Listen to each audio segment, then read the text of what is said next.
In the ancient land of Egypt, a realm of golden sands and towering pyramids, there existed a powerful belief. It spoke of a time before time, a place before place, when the cosmos was nothing but boundless darkness. The universe had not yet stirred. It was but a whisper, a promise waiting to be fulfilled. This is the tale of Egypt's myth of creation, a primeval saga that wove the very fabric of existence. In the beginning, there was only a vast, cosmic ocean of dark waters, a realm of chaos without form, direction, or purpose. No stars lit the skies. No sun warmed the earth. It was a sea of silence and nothingness, cradling within it the raw potential of all things to come. At the heart of this infinite void resided Nun, the primordial deity and embodiment of these endless waters. Nun represented the unfathomable chaos from which the universe would be born. He was the father of all gods, the silent abyss, the limitless essence of formless potential. He floated in stillness, awaiting the moment the first spark of life would ignite. And then, from the watery silence, the cosmos began to stir. Rising, from the depths came the Ben, the primordial hill, the first solid land to emerge from the chaotic sea. This sacred mound was the foundation of all creation, a beacon of stability in the swirling void. It symbolized the promise of life, a place where divine energy converged and the universe began to take shape.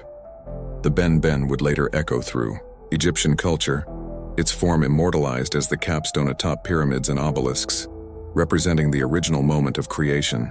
From the peak of the Ben rose Atum, the creator god, the finisher of the world. He emerged alone, not born of any other god or physical source, but manifesting himself through sheer will. Atum, also known by names such as Ra or Re, stood tall upon the mound as the first light in the darkness. He was majestic and radiant, often depicted as a regal man with shimmering golden skin, as if kissed by the first rays of dawn. His eyes held the wisdom of the cosmos, deep and knowing, gazing out over the vast expanse of nothingness. With his arrival came Heka, the embodiment of magic, for creation could not exist without the power to shape it. Atum was complete in himself, both creator and creation, and from his essence the rest of the gods in the world would eventually emerge. His presence marked the dawn of existence. This myth, rich in symbolism and cosmic poetry, was more than just a story to the ancient Egyptians. It was their explanation of everything, of life, death, the stars above, and the order of the universe itself. From the watery chaos of Nun to the emergence of Atum and the sacred Ben, this timeless legend remains one of the most profound reflections on humanity's eternal quest to understand our beginnings. He simply willed himself into existence a self-created god, and his very presence brought order and purpose to the formless void in the midst of the boundless cosmic sea Atum. The creator sun god was not content to merely exist in the void with divine hands that seemed to sculpt reality itself. Atum wielded the magical forces of Hiei, the god of magic. With this power he shaped the universe, molding the very fabric of existence. Atum would later be known as Ra. Following this passage, I am Atum when he was alone, and knew I am Ra when he dawned, when he began to rule that which he had made. For the purposes of this story, Atum will henceforth be known as Ra. He was the embodiment of the sun itself, and his physical appearance reflected the awe-inspiring grandeur of his role in the cosmos. In this form he was often depicted as a man with the head of a falcon, a symbol of his solar dominion. His form radiated a divine aura, and his skin shimmered like molten gold, for he was the very source of light and life. Atop his kingly head rested the solar disk encircled by a sacred cobra, the Horus, whose protective hood flared in majestic defiance. Ra's eyes, like twin orbs of blazing fire, gazed out over the earth with a keen, watchful intensity. They held the secrets of the universe, and within their depths lay the wisdom of eternity. But Ra's role extended far beyond mere physical appearance. He was the divine conductor of the heavens, the master of celestial order. As the sun traversed the sky in his solar boat called the Atet Ra, held sway over the cycles of time and the seasons, Ensuring the fertility of the land, he was the bringer of light and life, the giver of vitality to the people and the land itself. Yet Ra's journey did not end with the setting of the sun. He possessed another equally vital role, one that took place in the realm of the afterlife. As the sun dipped below the horizon each evening, it entered the perilous underworld where it faced the monstrous serpent Apep. Ra, as the great sun god, engaged in a nightly battle against this formidable adversary. Ensuring that light would return to the world once more in the cosmic expanse, Ra found himself in solitude, a solitary deity. In the midst of boundless chaos, he yearned for the creation of life, a world where divine forces would shape the future. From the scene and spit of Ra emerged Shu, the god of air, and Tefnut, a goddess of moisture. Shu took form as a male deity embodying the very breath of Ra, the god of air. However, Tefnut, his counterpart, took the form of a female embodying the bodily essence of Ra himself, a goddess of moisture and life. Shu was the embodiment of the air itself. Shu's form was awe-inspiring. He possessed a towering presence, standing tall and proud as if he were a living pillar of the heavens. His physique was the epitome of divine strength and majesty, adorned with muscles that bespoke his role in upholding the very fabric of the universe. Though he was a primordial god, Shu was often depicted as a figure with a human body, his commanding frame bearing the immense responsibility of supporting the sky. His skin, kissed by the sun's rays, glistened like polished bronze, a visible reminder of his divine nature. Atop his head rested a magnificent crown with feathers, a symbol of his authority. Over the realm of air, Shu's role in Egyptian mythology was nothing short of breathtaking. He was the god of air, the very breath of life itself. His divine duty was to create a clear and distinct separation between the earth and the sky. With his robust arms, he held the heavenly sky above the earth, thus carving out the space between them for life to flourish. Shu's divine purpose extended far beyond his role as the god of air. He was the very embodiment of balance and order in the cosmos. The act of separating the sky and the earth represented his unyielding commitment to maintaining harmony and equilibrium in the universe. When night descended and the world was cloaked in darkness, Shu's connection to the moon became evident, like a sentinel in the night. He watched over the world, mirroring the gentle glow of the moon's light. Shu's divine presence ensured that even in the obscurity of the night, the world remained in perfect balance. Tit was the embodiment of moisture itself. Her divine form radiated an otherworldly allure, drawing the gaze of both gods and mortals alike. Her physical presence was a harmonious blend of ethereal charm and divine splendor, making her a goddess of unparalleled grace. Though she was a primordial goddess, Tiat was often depicted as a woman, her figure a manifestation of timeless elegance. Her lithe and graceful form seemed to float through the celestial expanse, a living symbol of purity and moisture. Her skin possessed the soft luminescence of moonlight, a gentle radiance that spoke of her celestial origin. Though possessing the body of a woman, his head was that of a lion, a creature associated with strength and ferocity. Yet there was a regal gentleness in her feline visage, an embodiment of the nurturing aspect of moisture and dew that she personified. Her lustrous hair cascaded like a waterfall, a shimmering cascade of liquid silver that mirrored her connection to the life-giving essence of water. With her benevolent touch, she brought forth the morning dew, a precious elixir that quenched the thirst of the parched land. Her gift of moisture not only quenched the earth's thirst, but also facilitated the growth of crops, the blossoming of flowers, and the rejuvenation of all living things.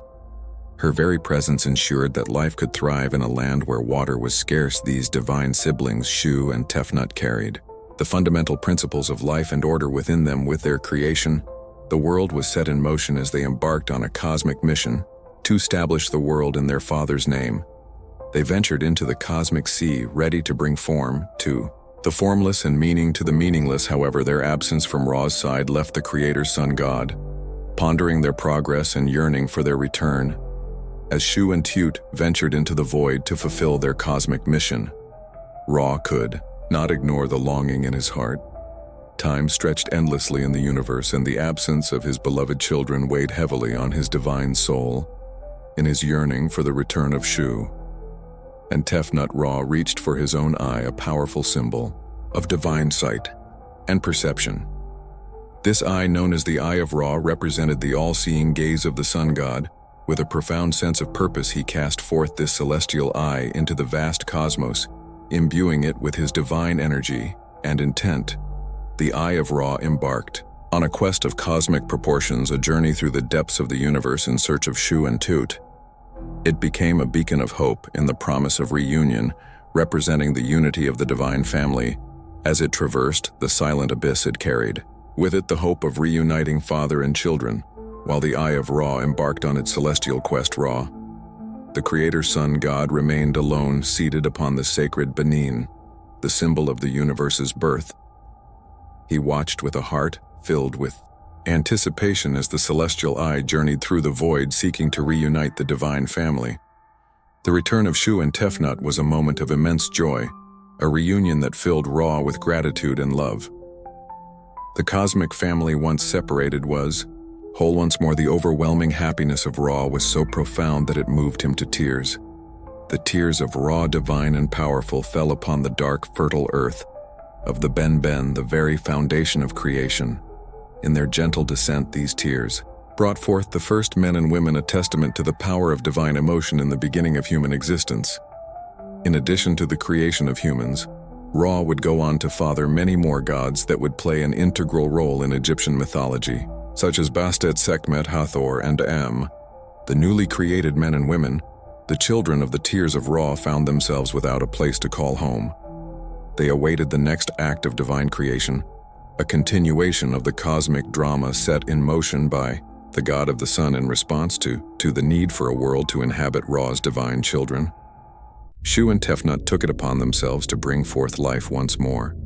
They were filled with the energy of creation and the desire to fulfill their cosmic role. This time Shu and Tiat mated, and from their divine union Gb, the god of the earth, and En, the goddess of the sky, were born. Gb emerged as a deity closely connected to the earth, embodying the very land upon which all life would find its footing. On the other hand, rose as a goddess whose body arched high above the earth, becoming the very canopy of the heavens, the sky itself. Gib's physical appearance was a reflection of his role as the terrestrial deity. He was often depicted as a man, lying prone on the ground, his body covered in rich earthy hues of brown and green, symbolizing the fertile soil that nourished Egypt. His skin was adorned with the rugged, craggy texture of rocky terrain, and his body bore the weight of mountains and valleys upon his back. Gb bore the intricate web of the Nile River, symbolized by the meandering blue lines etched across his form. This life-giving river was the very heartbeat of Egypt, and Gb cradled it as a mother would hold her child, for he was the land itself, its protector and its sustainer. Gb's eyes, like deep wells of wisdom, held the secrets of the earth's mysteries. They glistened with the light of precious gemstones, reflecting the hidden riches hidden beneath the surface of the land. His beard, like the roots of ancient trees, extended into the earth, connecting him to the very heart of Egypt. As the god of the earth, Gb's role was fundamental to the order and balance of the cosmos. He was the divine foundation upon which the entire world rested. He regulated the land's abundance, ensuring its fertility and providing a bountiful harvest for the people. The rise and fall of the Nile's waters were under his dominion, and his laughter was said to cause earthquakes, for the earth itself responded to his moods. His physical appearance was a sight to behold. She was often depicted as a elongated figure, her body adorned in the deep velvety hues of the night sky. Her skin, the very embodiment of the heavens, sparkled with the brilliance of a million stars as the goddess of the sky, and was often represented as a woman whose body arched above the earth, her fingertips touching the eastern horizon, while her toes brushed against the western realm where the sun dipped below the world. Each evening she was a living bridge between day and night, between life and death, and her presence encapsulated the eternal cycle of the sun. Its head, adorned with a crown of stars, seemed to cradle the heavens themselves. Her hair, the color of midnight, cascaded in celestial tresses, evoking the very essence of the cosmos. Her eyes, like twin galaxies, glistened with an otherworldly wisdom, and her lips whispered the secrets of the stars to those who gazed upon her. But En's role in the Egyptian pantheon extended far beyond her mesmerizing appearance. She was the goddess of the sky, the protective canopy that arched over the earth, shielding it from chaos and turmoil. It was En who kept the forces of disorder at bay, ensuring that the universe maintained its divine order and balance each day. As the sun ascended into the sky, it was believed that En would swallow the solar disk only to give birth to it once more at dawn, thus heralding a new day. Her body stretching from horizon to horizon became the cosmic pathway for the sun to journey through the heavens, and at night she cradled the souls of the departed, guiding them through the afterlife celestial realms, and was not only the goddess of the sky but also the mother of some of Egypt's most prominent deities, including Osiris, Isis, Se, and Nephis. Her role as a mother figure symbolized the nurturing and protective nature of the sky, just as she watched over her children and the people of Egypt. Yet the passionate love between GB and En, despite its beauty, gave rise to concerns in the divine realm.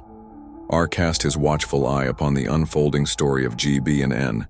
These two deities, brother and sister, had fallen deeply in love, a love that defied the cosmic order. Ra sought to establish their intimate connection, stirred a disquieting unease in the heart of the sun god. To maintain the balance and separation he deemed necessary, Ra took action.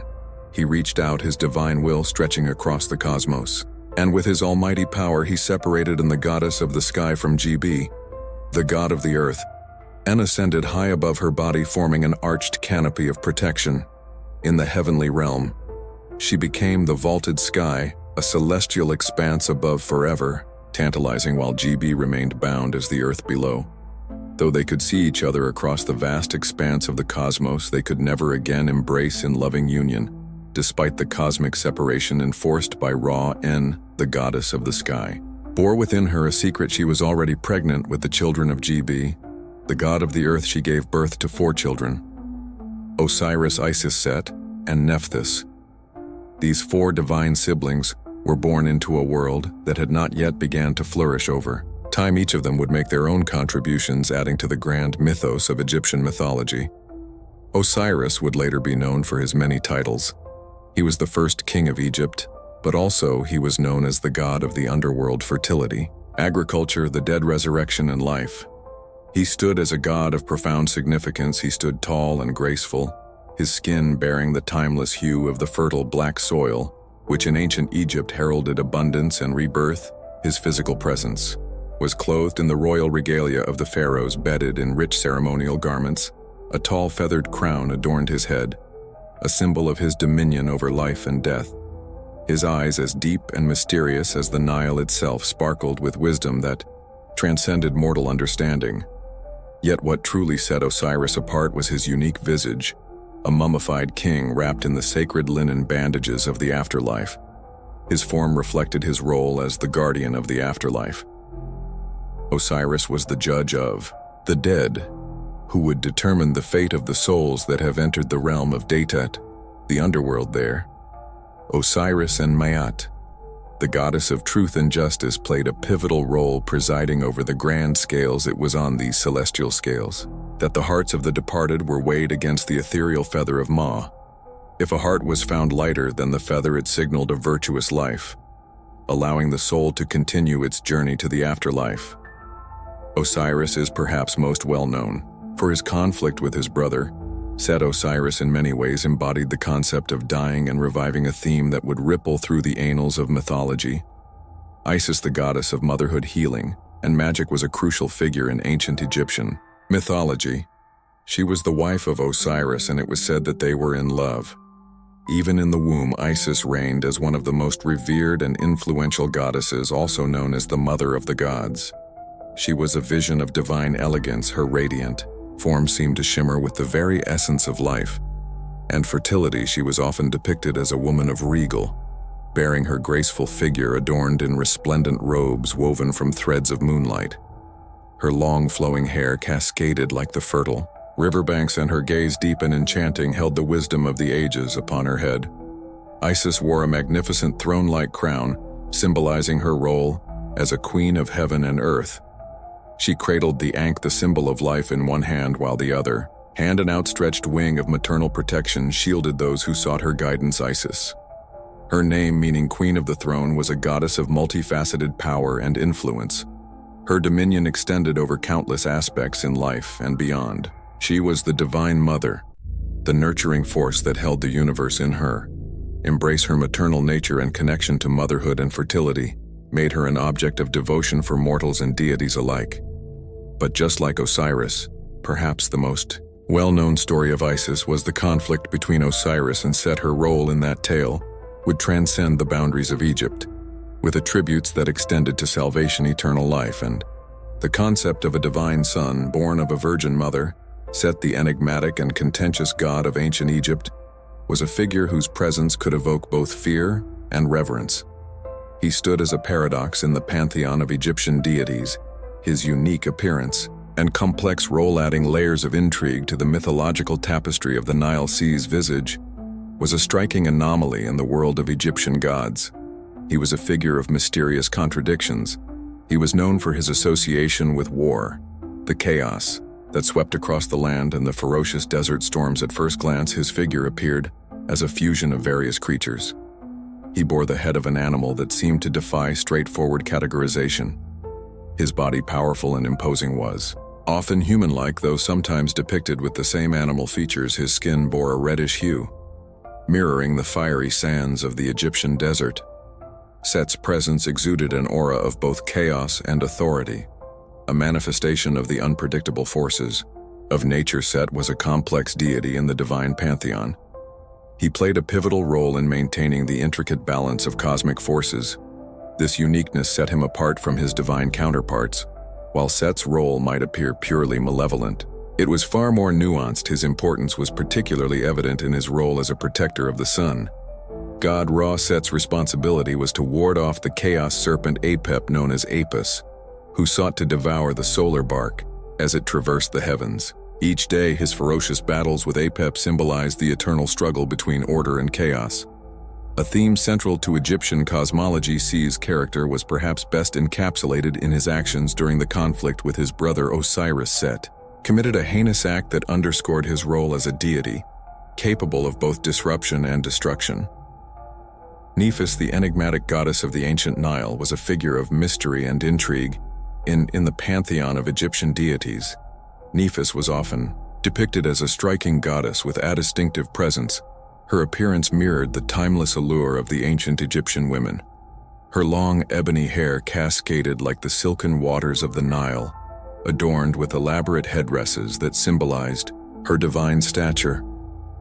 Her eyes, pools of deep eternal mystery, held a gaze that concealed secrets known only to her. Her slender form, often cloaked in flowing robes, exuded an air of elegance and ethereal beauty.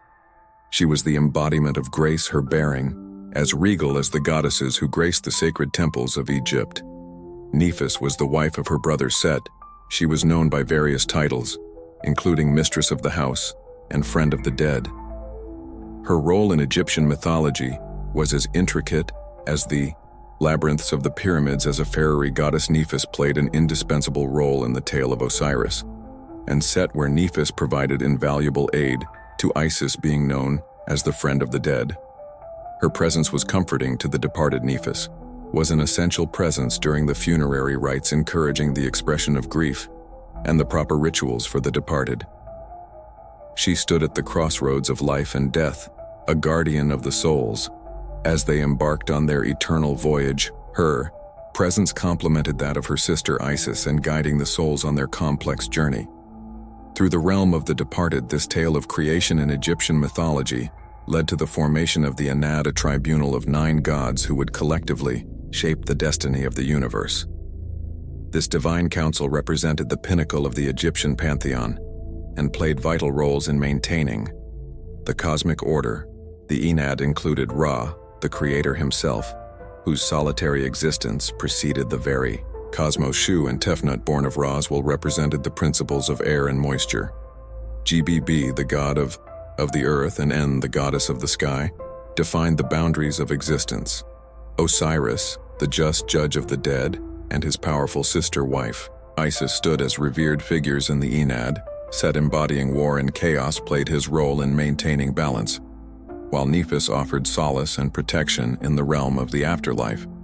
Together, these 9 deities governed the vast web of Egyptian mythology, A complex and captivating narrative where gods and goddesses emerged from darkness magic and divine tears to shape a world filled with wonder and mystery. Hi everyone, thank you so much for watching the first episode on Egyptian mythology. Please let me know what you thought. I'm always looking for ways to improve. Also, I understand that many gods in Egyptian mythology are depicted as animal-human hybrids, but I chose to depict them slightly differently. I'd love to get some feedback. About this, would you prefer the gods to appear the way they are described in the ancient texts? Or do you like my personal interpretation of them? Again, all feedback is welcome and thanks for watching.